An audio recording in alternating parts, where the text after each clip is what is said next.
भगवते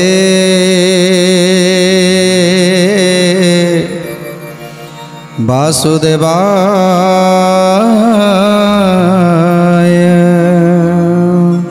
आज प्रभु कालिंदी कमला आ तुलसी को भेटी मंडप उपरे मेढ़ मंडप जोटी निर्जन स्थान नारद महामुनि निर्देश रे आसी पहुँची जाइछन्ति से जगार तांकर दर्शन पाइछन्ति।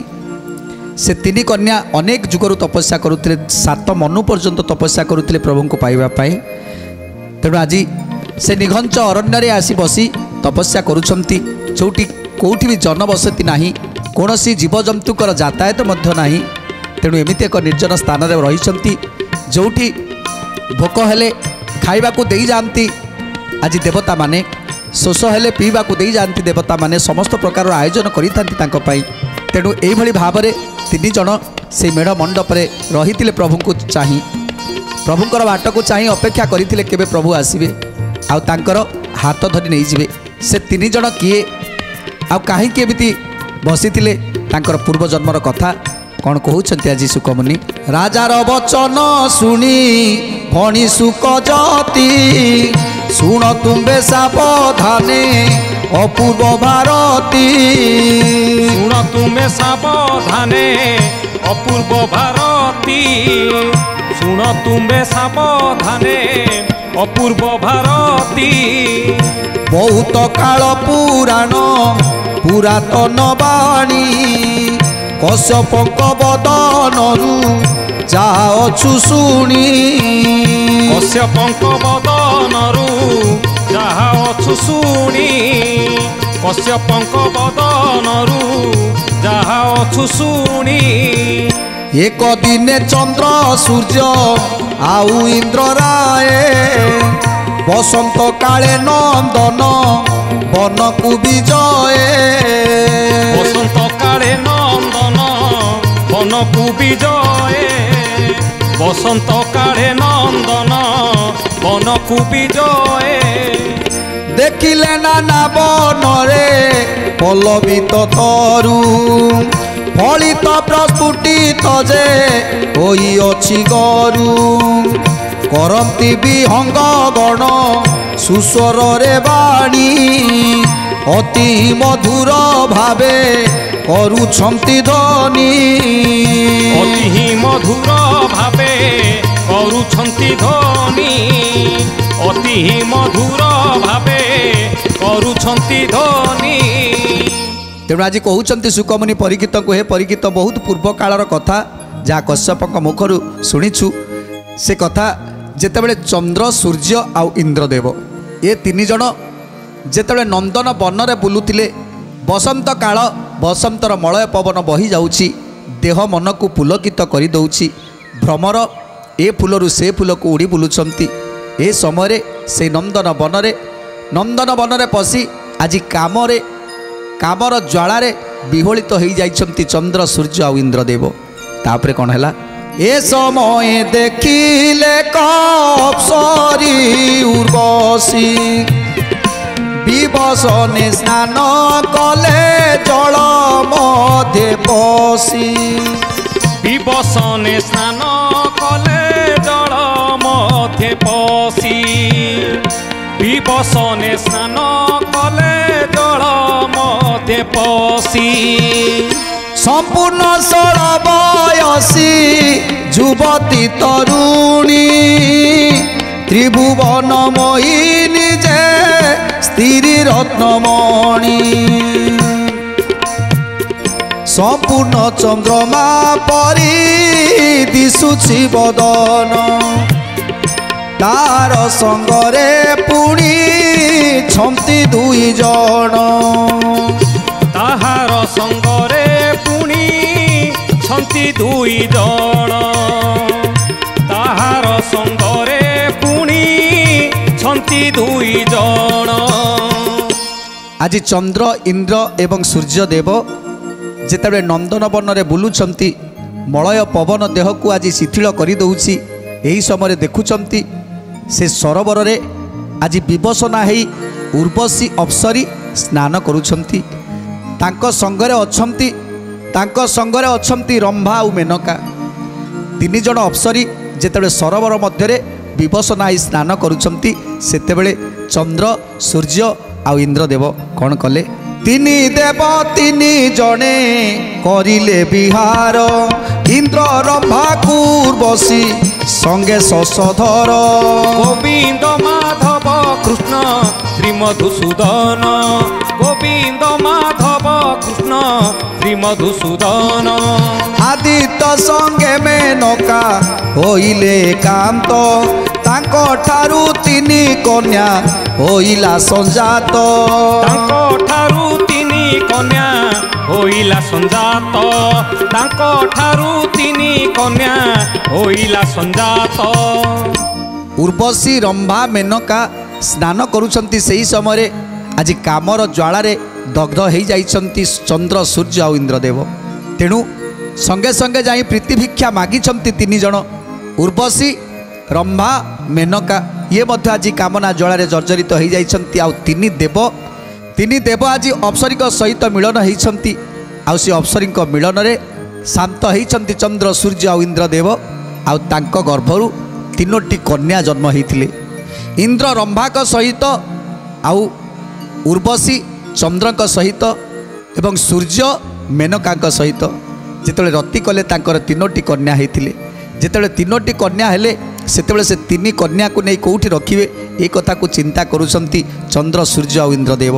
ତିନି ହେ ବିଚାର କଲେ କରିବା କି ବୁଦ୍ଧି, କେଉଁଠି ଛାଡ଼ିବା ନେଇ କନ୍ୟା ରତ୍ନ ନିଧି। କେଉଁଠି ଛାଡ଼ିବା ନେଇ କନ୍ୟା ରତ୍ନ ନିଧି, କେଉଁଠି ଛାଡ଼ିବା ନେଇ କନ୍ୟା ରତ୍ନ ନିଧି। ବିଶ୍ୱକର୍ମାକୁ ହକାରି ବୋଲି ବାକ୍ୟ ଦୃଢ଼, ମଞ୍ଚ ଭୁବନରେ ନେଇ ତିନି କନ୍ୟା ଛାଡ଼। ମଞ୍ଚ ଭୁବନରେ ନେଇ ତିନି କନ୍ୟା ଛାଡ଼, ମଞ୍ଚ ଭୁବନରେ ନେଇ ତିନି କନ୍ୟା ଛାଡ଼।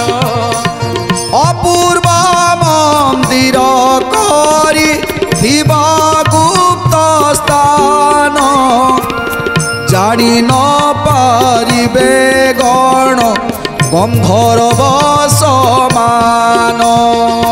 ଜାଣି ନ ପାରିବେ ଗଣ ଗନ୍ଧର୍ବ ସମାନ, ଜାଣି ନ ପାରିବେ ଗଣ ଗନ୍ଧର୍ବ ସମାନ। କପିଳା କାମଧେନୁ ଯେ ସଙ୍ଗେ ରହିଥିବ, ଯେତେବେଳେ ଯା ବାଞ୍ଚିବେ ଆଣି ସମର୍ପିବ। ଯେତେବେଳେ ଯା ବାଞ୍ଚିବେ ଆଣି ସମର୍ପିବ, ଯେତେବେଳେ ଯା ବାଞ୍ଚିବେ ଆଣି ସମର୍ପିବ। ତେଣୁ ଯେତେବେଳେ ଚନ୍ଦ୍ର ସୂର୍ଯ୍ୟ ଆଉ ଇନ୍ଦ୍ରଦେବଙ୍କର ତିନୋଟି କନ୍ୟା ସନ୍ତାନ ହେଲେ ସେତେବେଳେ ଚିନ୍ତା କଲେ କ'ଣ କରିବା। ଏ କନ୍ୟା ସନ୍ତାନ ତିନୋଟିକି ଛାଡ଼ିବା କେଉଁଠି? ବିଶ୍ୱକର୍ମାକୁ ଡାକିଲେ। ଦେବଶିଳ୍ପୀ ବିଶ୍ୱକର୍ମା ଯେତେବେଳେ ରାଜା ଇନ୍ଦ୍ରଦେବ ଡାକି କହୁଛନ୍ତି, ହେ ବିଶ୍ୱକର୍ମା ତମେ ଗୋଟିଏ କାମ କର, ଏ ଦୁହିତା ତିନି ଜଣଙ୍କୁ ନେଇ ସେ ନିଘଞ୍ଚ ଅରଣ୍ୟରେ ଗୋଟିଏ ଭଲ ଆସ୍ଥାନଟିଏ କର, ଗୋଟିଏ ନଅରଟିଏ ତୋଳିଦିଅ, ଆଉ ସେ ନଅର ଭିତରେ ଏ କନ୍ୟା ତିନି ଜଣକୁ ଛାଡ଼। ଆଉ ଯେମିତି ଗନ୍ଧର୍ବ ଯକ୍ଷ କିନ୍ନର କାହାର ବି ସେଠି ନଜରକୁ ନଯାଏ, କେହି ବି ଜାଣିପାରନ୍ତିନି ଯେମିତି ଏ ଜାଗାରେ କେହି ଗୋଟେ ଜଣେ ଅଛନ୍ତି। ତେଣୁ ଏ ତିନି ଜଣ କନ୍ୟାକୁ ସେ ଜାଗାରେ ରଖିବ, ପରିଚାରେ ଜଣକୁ ରଖିଥିବ ଏବଂ ତାଙ୍କ ପାଖରେ କାମଧେନୁକୁ ମଧ୍ୟ ରଖିଥିବ। କାମଧେନୁକୁ ରଖିଥିବ ଏଇଥିପାଇଁ ତାଙ୍କର ଯେତେବେଳେ ଯେଉଁ ଦ୍ରବ୍ୟ ଦରକାର ସେତେବେଳେ କାମଧେନୁକୁ ଧ୍ୟାନ କଲେ ସବୁକିଛି ତାଙ୍କୁ ମିଳିଯିବ। ତେଣୁ ଏଇଭଳି ଭାବରେ ଚନ୍ଦ୍ର ଇନ୍ଦ୍ର ସୂର୍ଯ୍ୟଦେବ ଏଇଭଳି ଭାବରେ ତିନି କନ୍ୟାକୁ ନେଇ ସେଇ ଜାଗାରେ ସ୍ଥାପନ କରିଥିଲେ। ଆଉ ତାଙ୍କୁ କହିଥିଲେ से तीन कन्या को कही मारे तमें तीन जन देवदेव महादेव को तपस्या कर देवदेव महादेव को तपस्या कर आ विष्णु को पाइबा को हेले शिव को तपस्या करने को पड़ो। तेणु से घोर अरण्य रे तीन जन जाक तपस्या करुछंती। देवदेव महादेव प्रसन्न होइथिले देवदेव महादेव प्रसन्न होइथिले आ देवदेव महादेव कहिथिले जे तुम्हें पाइब सत कृष्ण को तुम्हें पाइब हेले ए जुगरे नुह अनेक जुग तपस्या कला परे जेतेबेले द्वापर जुग आसीबो से द्वापर जुगरे प्रभु रंगा अवतारे जन्म हेबे आ रंगा अवतारे जन्म हेले सेतेबेले तुम सहित तांकर भेट हेबो एवं तुम तीन जन को विवाह करिवे। प्रभु तुमर नाम हबो कालिंदी कमला एवं तुलसी। तेणु तुम तीन जन को विवाह करिवे प्रभु सही समय आ तुम्हें अष्ट पाटवंशी भितर जड़े हम। तेणु ए कथा को जानी आज से तीन जन कन्या अष्ट पाटवंशी रूप से आज विवाह करिछंती प्रभु। तेणु आज तीन जन कन्या तपस्या करिछंती आउ से तपस्या तांकर पूर्ण होईछि आउ प्रभुंक साथी रे तांकर विवाह रहीछि। एते काले प्रभु आसी होइले को भेट पुरी गला कष्ट शुभ होइलानी कट पुरी गला कष्ट शुभ होइलानी कट पुरी गला कष्ट शुभ होइलानी कट तहु केते दूर नंदी घोषे प्रभु गले पर्वत क्रोटरे पुण्य भूमि देखिले राधे गोविंद जय श्री राधे गोविंद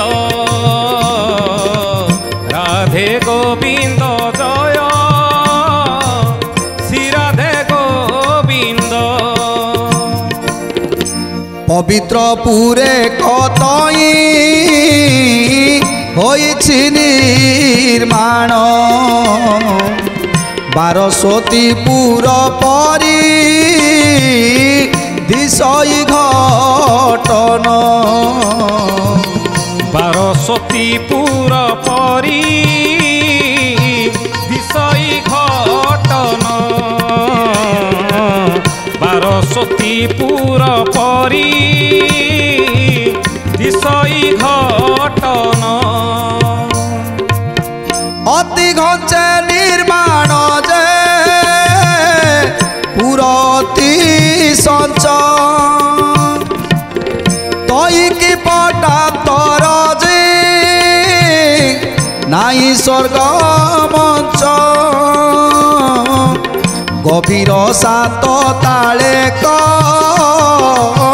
विचित्र पाटणा चांग बंधा पेरे से गड़र जातना राधे गोविंद जय श्री राधे गोविंद राधे गोविंद जय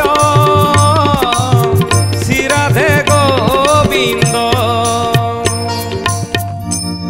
जो अष्टपाट वंशी जन्म जन्मर तपस्या करी जे मनु मनु पर्यंत तपस्या करी आज प्रभु को लाभ करिछंती सेमाने समस्ते जेमिति रुक्मिणी सत्यभामा श्रिया सत्यवती कालिंदी कमला तुलसी एमाने होउछंती अष्टपाट वंशी। ये अष्टपाट वंशी को प्रभु आज सर्वश्रेष्ठ करिछंती।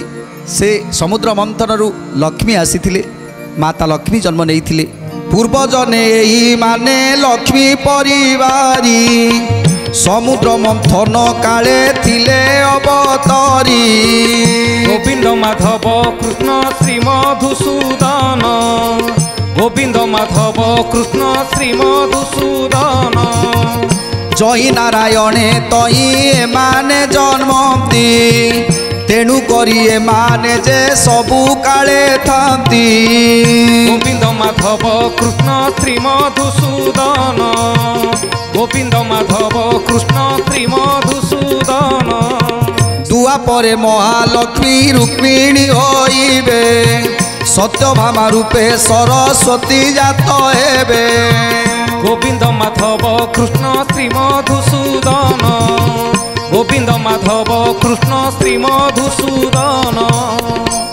तेणु ये अष्टपाट वंशी जुग जुग पर्यंत रही जेते जन्म प्रभु मर्त्य जन्म नियंती सेते बेले प्रभु को पछे पछे समस्ते जन्म नियंती अष्टपाट वंशी माने जे कि माँ लक्ष्मी आज रुक्मिणी रूप में आउ माँ सरस्वती सत्यभामा रूप में एमिति श्रिया सत्यवती कमला कालिंदी तुलसी आउ जाम्बवती तेणु ये अष्टपाटवंशी सदा सर्वदा जिते जन्म नियंती प्रभु सदा सर्वदा से मध्य जन्म नियंती ए धरापृष्ठ आउ प्रभुंकर से होचंती अष्टपाट राणी अष्टपाट वंशी से माने तेणु प्रभु आज कालिंदी कमला एवं तुलसी को लाभ करी आगक आगक जाउछंती जेतेले आगक आगक जाउछंती एक महाघंच अरण्य सेठी एक विवर से विवर भितर आज पशिछंती प्रभु कन्या को घेनी न तई गले नारायण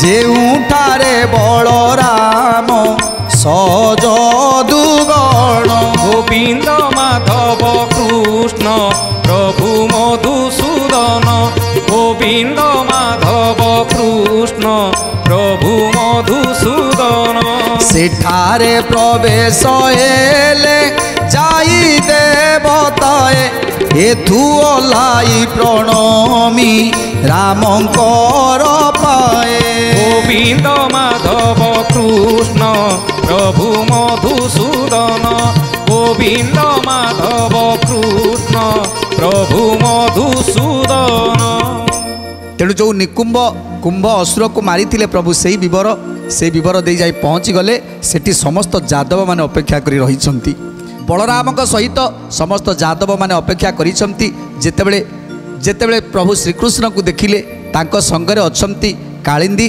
एवं कमला आउ तुलसी ये तीन जन को देखी आज समस्ते खुशी होती जेतेबेले प्रभु जाई पहुँची गले जोटी कुंभ निकुंभ असुरंकर विवर से पाखरे समस्ते अछंती जादव माने बलराम सहित समस्त जादव माने अछंती 5 जन कन्या को नहीं जाई पहुँची जाइछंती प्रभु जेतेबेले विवर निकटरे पहुँची गले समस्त जादव माने देखी श्रीकृष्ण को देखी एवं ये 5 कन्या को देखी आज खुशी हो जाइछंती कन्या को घेनिण तही गले नारायण जेउठारे बलराम सजदुगण गोविंद माधव कृष्ण श्री मधुसूदन गोविंद माधव कृष्ण श्री मधुसूदन सेठारे प्रवेश जाई हेले देवताए एथु ओलाई प्रणमी रामंकर पाए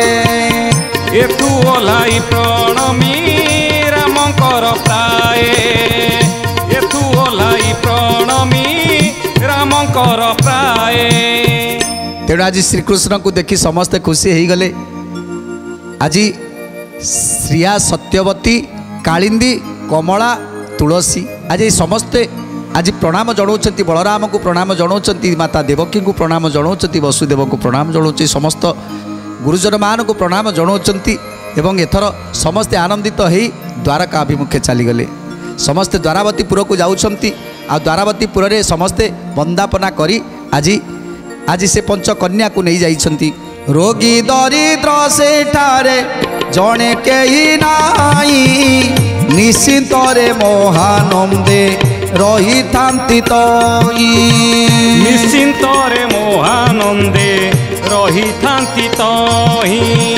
निश्चिंतरे महानंदे रही थांती तई हरिवंश पुराण कर्ण सुधारस अच्युत कहई जने शुणी हुअतस अच्युत कहई जने शुणी हुअतस अच्युत कहई जने शुणी हुअतस পরীক্ষ বলে মুনিয়ে শুনিলি এ রস বহু জনমর পাপ হইলা মনাশ বহু জনমর পাপ হইলা মনাশ বহু জনমর পাপ হইলা মনাশ ষষ্ঠ পাট বংশী বিভাগ পাইলি বারতা কহ জাম্বতী সত্য ভামা বিভাগ কথা জাম্বতী সত্য ভামা বিভাগ কথা জাম্বতী সত্য ভামা বিভাগ কথা। তেଣୁ ଆଜି ଦ୍ୱାରକାରେ ସମସ୍ତେ ପହଞ୍ଚି ଯାଇଛନ୍ତି ଷଡ଼କନ୍ୟା। ଷଡ଼କନ୍ୟାଙ୍କର କଥା ତ ଆଜି ଶୁଣିଲେ ପରୀକ୍ଷିତକୁ କହୁଛନ୍ତି ସୁକମୁନି ଷଡ଼କନ୍ୟାଙ୍କର ଅପୂର୍ବ କଥା ମୁଁ ଶୁଣିଲି। ଏବେ ମୋତେ ଜାମ୍ବବତୀ ଏବଂ ସତ୍ୟଭାମାଙ୍କର କଥା କୁହନ୍ତୁ। ଯେଉଁ ଅଷ୍ଟପାଟ ବଂଶୀ ଭିତରୁ ଷଡ଼କନ୍ୟାଙ୍କର କଥା ତ ମୁଁ ଶୁଣିଲି। ଏବେ ଏବେ ଆଉ ଦୁଇ ଜଣ ଅଛନ୍ତି ଜାମ୍ବବତୀ ଏବଂ ସତ୍ୟଭାମା। ସେମାନଙ୍କୁ ପ୍ରଭୁ କେମିତି ପାଇଲେ, କେଉଁଠୁ କେମିତି ସେମାନଙ୍କୁ ବିବାହ କଲେ, ସେ ବିଷୟରେ ମୋତେ ଟିକେ ବୁଝେଇ ଦିଅନ୍ତୁ। ତେଣୁ ଆଜି ସୁକମୁନି ପରୀକ୍ଷିତକୁ ସୁନ୍ଦର ଭାବରେ ବୁଝେଇ ଦେଉଛନ୍ତି ଜାମ୍ବବତୀ ଏବଂ ସତ୍ୟଭାମାଙ୍କର କାହାଣୀ। ତେଣୁ ସୁନ୍ଦର କଥା ଜାଣିବା ପରବର୍ତ୍ତୀ ଅଧ୍ୟାୟରେ ସତ୍ୟଭାମା ଏବଂ ଜାମ୍ବବତୀକୁ କିପରି ବିବାହ କଲେ, କେଉଁଠୁ ବିବାହ କଲେ, ଆଉ ସେ ବିବାହ ପଛରେ କେତେ କଷ୍ଟ ଥିଲା, କେତେ ଦୁଃଖ ଥିଲା, ଆଉ କ'ଣ କ'ଣ ସବୁ କଷ୍ଟ ଦୁଃଖ ସହି ଜାମ୍ବବତୀ ସତ୍ୟଭାମାଙ୍କୁ ବିବାହ କରିଛନ୍ତି। ସୁନ୍ଦର କଥା ଜାଣିବା ପରବର୍ତ୍ତୀ ଅଧ୍ୟାୟରେ। ଆଜି ତ ସମୟ ଇସାରା ଦେଲାଣି।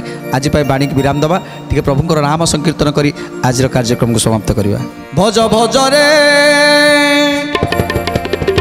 ଭଜ ଭଜରେ ଭଜରେ ମନ ରାଧା ଗୋବିନ୍ଦ ଭଜ ଭଜରେ ଭଜରେ ମନ ରାଧା ଗୋବିନ୍ଦ ଭଜ ରାଧା ଗୋବିନ୍ଦ ଭଜ ରାଧା ଗୋବିନ୍ଦ ଭଜ ରାଧା ଗୋବିନ୍ଦ ଭଜ ରାଧା ଗୋବିନ୍ଦ ଭଜ ଭଜରେ ଭଜ ଭଜରେ ଭଜରେ ମନ ରାଧା ଗୋବିନ୍ଦ ଭଜ ଭଜରେ ଭଜରେ ମନ ରାଧା ଗୋବିନ୍ଦ ଭଜ ଭଜରେ ଭଜରେ ମନ ରାଧା ଗୋବିନ୍ଦ ଭଜ ଭଜରେ ଭଜରେ